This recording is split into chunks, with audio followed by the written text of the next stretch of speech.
گاڑی کا tyre puncture ہو گیا تھا۔ میں نے اسے کہا کہ کوئی بات نہیں، میں سمجھ سکتا ہوں، ویسے آپ کا دیر سے آنا میں نے محسوس نہیں کیا۔ تھوڑا اور رسمی باتوں کے بعد ان میں سے ایک نے کہا چلیں، میں نے کہا نہیں، ابھی نہیں چلنا۔ انہوں نے ایک دوسرے کی طرف دیکھا اور ہچکچاہٹ بھرے لہجے میں پوچھا کہ کیا وجہ ہے، خیریت تو ہے؟ میں نے کہا بالکل خیریت ہے، بس کچھ دیر آپ سے یہاں باتیں کرنا چاہتا ہوں، پھر اس کے بعد چلے چلتے ہیں۔ دونوں نے ایک دوسرے کی طرف دیکھا۔ ان میں سے ایک نے کہا کہ جیسے آپ کا حکم، اور اونچی آواز میں چائے والے کو 3 کپ چائے کہا۔ میں نے کہا چائے تو میں آتے ہی پی چکا ہوں، مگر اس بھائی صاحب کی چائے ہی اتنی مزیدار ہے کہ دوبارہ سے پی لوں گا۔ میں نے یہ کہتے ہوئے چائے والے کو دیکھا، مگر وہ مجھ سے منہ چڑھانے لگا اور اس کی اس ادا پر میں مسکرا دیا۔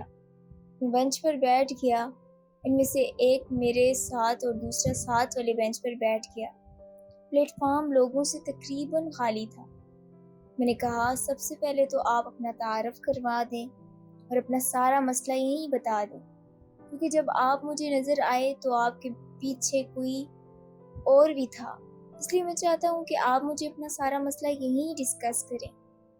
میری بات سن کر وہ دونوں ایک دوسرے کی طرف دیکھنے لگے۔ ان میں سے جو دوسرے سے عمر میں بڑا اور میرے ساتھ بینچ پر بیٹھا تھا، اس نے گہری سانس لی اور کہا کہ جناب سب سے پہلے تو بہت شکریہ یہاں آنے کے لیے، اللہ آپ کو اس کا اجر دے گا۔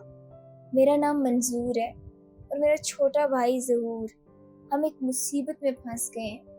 میں نے کہا آپ اللہ پر بھروسہ رکھیں، سب ٹھیک ہو جائے گا، مجھے ساری بات تفصیل سے بتائیں۔ اس نے کھنگار کر گلا صاف کیا اور بولا میں ایک سرکاری محکمے میں اچھے عہدے پر فائز ہوں، بڑا گھر بنانا میرا خواب تھا، میں نے پرانا گھر بیچا اور اپنے حصے میں آئی زمین بیچ کر ایک پلاٹ خرید لیا اور اس پر مکان تعمیر شروع کر دی۔ میرے 2 بیٹے اور 3 بیٹیاں ہیں۔ بڑے بیٹے کا رشتہ میرے اس بھائی ظہور کی بیٹی سے بچپن سے ہوا تھا۔ ہمارا ارادہ تھا کہ مکان کی تعمیر مکمل ہوتے ہی بچوں کی شادی کر دیں گے۔ مکان کی تعمیر کے بعد ہم نئے گھر شفٹ ہو گئے۔ شادی کے دن رکھے گئے اور دھوم دھام سے شادی ہو گئی۔ شادی کے بعد خاندان میں دعوتیں شروع ہو گئیں۔ ایک صبح میں دفتر جانے لگا تو مجھے بیگم نے کہا کہ آج ظہور بھائی نے رات کے کھانے کی دعوت دی ہے ہم سب کو، تو آپ جلدی آ جائیے گا۔ میں نے معذرت کرتے ہوئے کہا کہ آج شام کو تو ایک دوست کی بیٹی کی بارات میں مدعو ہوں، تم لوگ چلے جانا، میں فارغ ہو کر وہیں آ جاؤں گا۔ عصر کے 4 بجے میں گھر آیا تو گھر لاک تھا۔ میں سمجھ گیا کہ سب گھر والے ظہور کے گھر چلے گئے ہیں۔ میرے پاس ایکسٹرا چابی ہوتی ہے۔ میں نے گھر کا لاک کھول کر اندر جا کر کچھ دیر آرام کیا اور مغرب کے بعد وقت مقررہ پر دوست کے گھر چلا گیا۔ وہاں سے فارغ ہوتے ہی 10 بج گئے۔ میں جب گھر کے گیٹ پر پہنچا تو 10:30 ہو چکے تھے۔ میں نے لاک کھولا اور اندر داخل ہو گیا۔ سامنے کچن میں برتنوں کی کھٹ پٹ کی آواز آ رہی تھی۔ میری بیٹی سیڑھیاں چڑھنے لگی، مجھے دیکھتے ہی اس نے سلام کیا اور اوپری پورشن کی سیڑھیاں چڑھ گئی۔ میں نے بیگم کو آواز دی تو کچن سے اس کی بھی آواز آئی، میری چائے میرے کمرے میں پہنچا دو۔ یہ کہہ کر میں اپنے کمرے میں چلا گیا۔ کچھ تھکاوٹ محسوس کر رہا تھا، اس لیے کمرے پہنچا، 1-2 ضروری کال تھیں وہ کرنے بیٹھ گیا۔ 10-15 منٹ گزر گئے، بیگم نہ آئی اور نہ چائے، تو میں نے اونچی آواز میں کہا کہ بیگم چائے کا کہا تھا، تو بیگم کی آواز آئی بس لے کر آ رہی ہوں۔ میں نے پھر خود کو فون میں مصروف کر لیا۔ 10 منٹ اور گزر گئے، میں جھنجھلا کر اٹھا، کمرے سے باہر آ کر کچن کی طرف دیکھا، کچن کی لائٹ آف تھی۔ میں نے بیگم کو آواز دی، بیگم، مگر ہر سو خاموشی تھی۔ کچن کی لائٹ آف دیکھ کر میں سمجھ گیا کسی بچے کے کمرے میں ہوگی۔ نیچے تینوں بیڈ روم کے دروازے بند تھے۔ میں نے ایک ایک کر کے سارے دروازے کھولے، کمروں کی لائٹ آف تھی۔ میں سیڑھیاں چڑھ کر اوپر والے پورشن چلا گیا، مگر یہاں بھی اندھیرے نے استقبال کیا۔ میں حیران ہو گیا کہ سب کدھر چلے گئے۔ جس بیٹی نے سلام کیا تھا میں نے اسے آواز دی، مگر ہر سو خاموشی تھی۔ میں سمجھ گیا کہ سب باہر لان میں ہوں گے۔ میں سیڑھیاں اتر کر باہر لان میں آ گیا، مگر لان بھی خالی تھا۔ میں نے موبائل فون سے بیگم کا نمبر ملایا۔ کال اٹینڈ ہوتے ہی اس کے سلام کی آواز آئی۔ میں نے پھٹ پڑنے والے لہجے میں کہا کہ کہاں ہو تم؟ تمہیں چائے کو کہا تھا، چائے بناتے بناتے کہاں چلی گئی ہو؟ آگے سے بیگم کی حیرانی بھری آواز آئی کہ آپ کو کیا ہو گیا ہے؟ صبح بتایا تو تھا آج ظہور بھائی کے ہاں ڈنر ہے، آپ نے بھی ادھر ہی تو آنا تھا۔ اس کی بات سن کر میں نے غصے سے کہا کہ یہ کیا ہے؟ یہ کیسا بےہودہ مذاق ہے؟ ابھی اقصیٰ نے مجھے سلام کیا ہے، تم سے کچن میں بات ہوئی ہے۔ آگے سے بیگم نے حیرانی سے کہا کہ آپ خیر تو ہے؟ ہم تو دوپہر کے فوراً بعد سے ظہور بھائی کے گھر آئے ہیں۔ میں نے حیرانی سے اس کی بات سنی اور کہا کہ ابھی تو تم یہاں تھی اور اقصیٰ بھی یہاں تھی۔ میری بیگم نے کہا آپ رکیں، ہم ابھی آتے ہیں، اور کال کاٹ دی۔ یہ سب کیا تھا؟ مجھے یقین نہیں آ رہا تھا۔ میں نے جاگتی آنکھوں سے اپنی بیٹی کو دیکھا تھا۔ میں نے بیگم کو کچن سے بولتے سنا تھا۔ میرا دل کیا کہ اندر حال میں جا کر دوبارہ دیکھوں، مگر ہمت نہیں ہو رہی تھی۔ مجھے عجیب سے خوف کا احساس ہوا۔ میں لان میں پڑی کرسی پر بیٹھ گیا۔ تھوڑی دیر تک میری بیوی بچے سب آ گئے۔ ان کے ہمراہ میرا یہ بھائی ظہور بھی تھا۔ ہم حال میں جا بیٹھے۔ میں یقین بے یقینی کی سی حالت میں سب کو بتا رہا تھا، مگر کوئی میری بات تسلیم کرنے کو تیار ہی نہ تھا۔ میری بیگم بولی، اچھا شاید آپ تھک گئے ہیں، اس وجہ سے آپ سو جائیں۔ ان سب کی باتیں سن سن کر مجھے بھی یقیناً تھکاوٹ ہو رہی تھی۔ مجھے یقین ہو چلا تھا کہ شاید یہ سب میرا وہم تھا، مگر جاگتی آنکھوں سے اتنا واضح وہم کیسے ممکن ہے؟ خیر اس واقعے کے بعد سب نارمل ہو گیا۔ کچھ دن بعد بیگم سٹور کسی کام سے گئی اور گھبرا کر باہر نکل آئی۔ سٹور میں گھٹنوں میں سر دبے ایک بوڑھی عورت بیٹھی ہے۔ بڑا بیٹا گھر تھا، وہ سٹور گیا، مگر سٹور میں کوئی بھی نہ تھا۔ میں آفس تھا۔ اس وقت مجھے بیٹے کی کال آئی۔ میں گھر پہنچا۔ بیگم قسمیں اٹھا رہی تھی کہ اس نے وہ عورت دیکھی ہے۔ ہم سب حیران تھے۔ خیر کچھ دن گزر گئے، بات آئی گئی ہو گئی۔ میرا بیٹا جس کی شادی ہوئی ہے وہ ایک رات دیر سے گھر آیا۔ اس کی بیوی اپنے میکے تھی۔ وہ کہتا ہے جب میں اپنے کمرے میں جا کر بیڈ پر بیٹھنے لگا تو اسے اس کی بیوی کی آواز آئی کہ آ گئے ہیں؟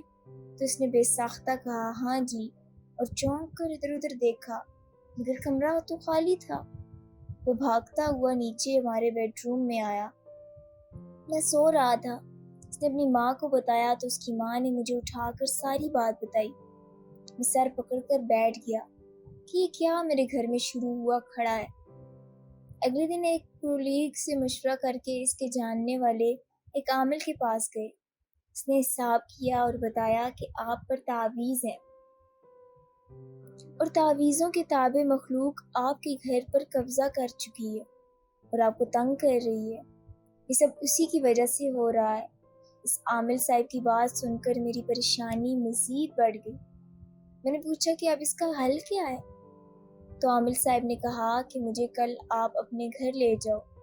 اگلے دن میں اپنے کولیگ کے ساتھ جا کر عامل صاحب کو گھر لے آیا۔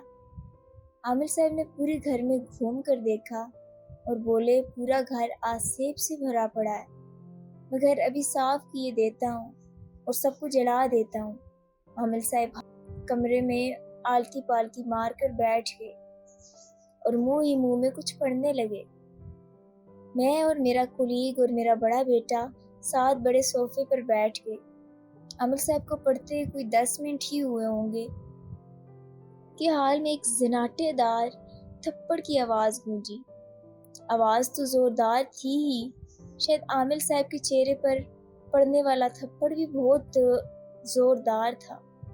آواز سنتے ہی میں نے عامل صاحب کو دیکھا جو ایک ہاتھ گال پر اور دوسرا ہاتھ زمین پہ ٹکائے پریشانی سے ادھر ادھر دیکھ رہا تھا۔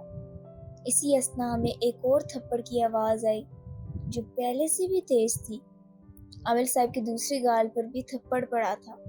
تھپڑ کی آواز کے ساتھ ہی عامل صاحب کے منہ سے درد بری آواز، اس کے ساتھ ہی عامل صاحب منہ کے بل زمین پر جا گرے اور گرتے ہی اٹھ بیٹھے اور دونوں ہاتھوں سے اپنی کمر مسلنے لگے۔ ہم تینوں جو حیرانگی سے یہ سب دیکھ رہے تھے اٹھ کر عامل صاحب کی طرف لپکے۔ میں نے عامل صاحب کو اٹھایا۔ وہ بیچارے درد سے لوٹ پوٹ ہوتے ہوئے خوفزدہ نظروں سے ادھر ادھر دیکھ رہے تھے، تھپڑ مارنے والے نظر نہ آ رہے تھے۔ میں خود حیران تھا کہ یہ سب کیا ہوا ہے۔ عامل صاحب کے دونوں گال لال گلاب بنے کھڑے تھے۔ عامل صاحب نے کمر سے کپڑا اٹھایا، وہاں نیلاہٹ بھرا نشان چھپا کھڑا تھا۔ عامل صاحب نے کھڑے ہوتے ہی باہر کی طرف دوڑ لگا دی۔ ہم تینوں وہیں کھڑے رہ گئے۔ عجیب سا خوف مجھ پر طاری ہو رہا تھا۔ میں نے ڈرتے ڈرتے ادھر ادھر نگاہ دوڑائی اور باہر نکل کر گیٹ کی طرف بھاگا، مگر عامل صاحب گیٹ کراس کر چکے تھے۔ میں جب گھر سے باہر نکلا عامل صاحب دوڑتے دوڑتے کافی دور جا چکے تھے۔ میں نے ان کے پیچھے بھاگنے کا ارادہ ترک کر دیا۔ اتنے دیر میں میرا کلیگ اور بیٹا بھی باہر آ گئے تھے۔ شاید ہم تینوں سچویشن سمجھ چکے تھے۔ میرے کلیگ نے باہر نکلتے ہی مجھے کہا، منظور بھائی، اس میں کوئی شک نہیں رہا کہ آپ کے گھر آصف ہیں۔ شاید اس عامل صاحب کے بس کا کام نہ تھا، ہمیں کوئی اور بندہ ڈھونڈنا پڑے گا۔ میں نے خاموشی سے اس بات میں سر ہلا دیا۔ میرا بیٹا جو اب تک چپ کھڑا تھا بولا کہ ابو، انکل کی بات ٹھیک ہے اور اس واقعے کا ذکر گھر والوں سے نہ کیجیے گا، نہیں تو گھر والے مزید خوف میں مبتلا ہو جائیں گے اور یہاں نہیں رہیں گے۔ میری آواز بند تھی، انجانے سے خوف نے میرا گلا خشک کر دیا تھا۔ میں کلیگ کی اجازت سے چابی اور اپنے گھر روانہ ہو گیا۔ میں اور میرا بیٹا واپس ہال آ گئے۔ باقی گھر والے جو اس وقت اوپری پورشن میں بیٹھے بیڈ روم میں بیٹھے تھے ان کو نیچے بلا لیا۔ بیگم آتے ہی پوچھنے لگی کہ کیا بنا، ہو گیا مسئلہ حل؟ میرے بولنے سے پہلے میرا بیٹا بول پڑا کہ جی ہاں، عامل صاحب نے پڑھائی کر دی ہے، آہستہ آہستہ سب ٹھیک ہو جائے گا۔ میں نے کہا کہ اب جب تک سب ٹھیک نہیں ہوتا سب ساتھ ساتھ رہیں اور نیچے ہی سویا کریں۔ بات کرتے کرتے میں سوچ رہا تھا کہ اب کیا کروں، کہاں جاؤں، اس مسئلے کو کس طرح حل کروں۔ سارا دن میں اپ سیٹ رہا، دفتر سے چھٹی لی ہوئی تھی، زور کو کال کر کے بلا لیا تھا۔ اکیلے میں اسے ساری بات بتائی۔ اس نے عامل صاحب جو کہ دور ایک دیہات میں رہتے تھے ان کے پاس جانے کا مشورہ دیا۔ شام کو ہم دونوں بھائی اس عامل صاحب کے پاس چلے گئے، ان کو سارا مسئلہ بتایا۔ انہوں نے آنکھیں بند کر لیں اور کچھ پڑھنا شروع کر دیا۔ تھوڑی دیر بعد آنکھیں کھول کر بولے، تمہارے گھر تعویذوں سے بدروحیں بھیجی گئی ہیں جنہوں نے ایک ایک کر کے تم سب کو مار دینا ہے۔ یہ سن کر میرے طوطے اڑ گئے۔ میں نے پریشانی سے پوچھا، اب کیا حال ہے؟ تو وہ صاحب بولے کہ مجھے آپ کے گھر جا کر پڑھنا ہوگا۔ ظہور نے عامل صاحب کی بات کاٹتے ہوئے کہا کہ آج جو عامل صاحب آئے تھے ان کے ساتھ یہ ماجرا ہوا۔ ظہور کی بات سنتے ہی عامل صاحب جلدی سے بولے، نہیں پھر میں یہیں بیٹھ کر اس کا حل کر لوں گا۔ عامل صاحب شرمندہ سے ہوتے ہوئے بولے، میں تعویذ دے دیتا ہوں، سب گھر والے پی لیں اور کل اور تعویذ لے جائیں اور گھر میں باندھ دیں۔ ہم تعویذ لے کر گھر آ گئے۔ تعویذ ایک جگ میں بھگو دیا اور میری بیگم نے سب کو پانی پلایا۔ اگلے دن دوبارہ عامل صاحب کے پاس پہنچے، انہوں نے ایک تعویذ اور دیا۔ میں نے اسے چمڑے میں بند کروا کے گھر میں کسی جگہ باندھ دیا، سب بدروحیں بھاگ جائیں۔ ہم نے وہ تعویذ عامل صاحب کی ہدایت کے مطابق چمڑے میں بند کروا کے گھر باندھ دیے۔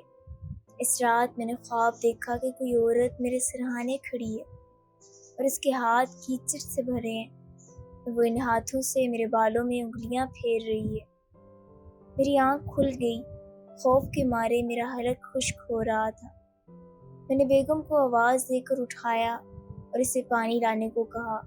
وہ بھاگ کر پانی لائی اور لائٹ آن کر دی۔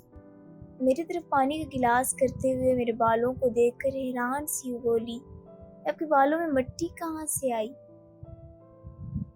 میں نے چونک کر بالوں کو ہاتھ لگایا میرے ہاتھوں کو گیلی مٹی کا احساس ہوا۔ وہ جلدی سے بیڈ سے اتر کر شیشے کے سامنے جا کھڑا ہوا۔ میری حیرت کی انتہا نہ رہی۔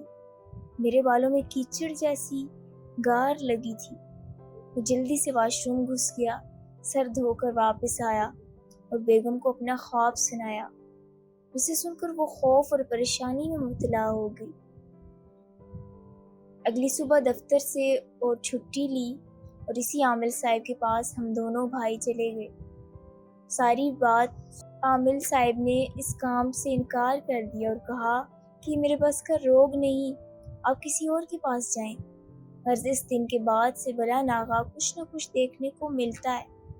کبھی واش روم کے تولیے کیچڑ میں بھرے ملتے ہیں، کبھی کوئی بچی ڈر جاتی ہے، جس کسی عامل کو سنتے ہیں وہاں بھاگ پڑتے ہیں، کوئی تعویذ جادو کہہ دیتا ہے، کوئی کہتا ہے پلاٹ میں بھوتوں جنوں کی رہائش تھی، آپ نے اس پر مکان بنا دیا، اب مکان چھوڑو گے تو جان چھوٹے گی۔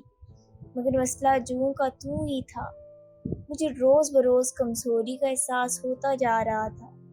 کچھ دن سے بیگم بہت بیمار ہو گئی، گھر میں بے سکونی پھیلی ہوئی تھی۔ سب ٹیسٹ کلیئر آتے، مگر اس کی ٹانگوں اور کمر کا درد ختم ہونے کا نام ہی نہیں لے رہا تھا۔ ہم نے یہ سب واقعات ہر کسی سے چھپا کے رکھے تھے۔ اس دن میری بڑی بہن بیگم کا سن کر اس کی عیادت کے لیے آئی۔ وہ رات کو سوئی ہوئی تھی۔ رات کو ان کی آنکھ کھلی، کمرے میں نیم اندھیرا تھا۔ ان کو لگا کہ ان کے سامنے بڑے صوفے پر کوئی عورت بیٹھی ہے۔ انہوں نے پوچھا کہ کون ہو، مگر وہ عورت نہ بولی۔ انہوں نے اٹھ کر لائٹ جلائی، مگر صوفہ خالی تھا۔ صبح ان کے کمرے میں میری بیٹی گئی تو انہوں نے ہنستے ہوئے سرسری سا تذکرہ کیا کہ رات تو میں ڈر ہی گئی، اور ساری بات سنائی۔ بات سنتے ہی میری بیٹی نے ان کو اس گھر میں رونما ہوئے سارے واقعات سنا دیے، جسے سن کر وہ سیدھا میرے پاس آئیں اور برہم ہونے لگی کہ بہن بھائیوں سے اس طرح کی باتیں نہیں چھپایا کرتے۔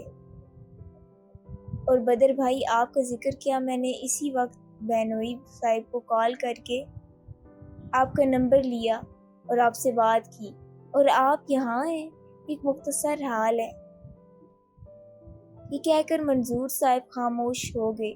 میں جو چائے پیتے ساری بات توجہ سے سن رہا تھا، چائے کا آخری گھونٹ بھرا اور خالی کپ بینچ کے اوپر رکھ کر کھڑا ہو گیا اور بولا، چلیں اب چلتے ہیں۔ ظہور صاحب چائے کا بل دینے کے لیے اسٹال کی طرف بڑھے، مگر اسٹال والا اسٹال میں موجود نہ تھا۔ وہ بولے، اب بل کے پیسے یہاں رکھ دو، کل جب جانے لگوں گا تب آپ نے چھوڑنے آنا ہے تو کل دے دیجیے گا۔ اب چلیں، دیر نہ کریں۔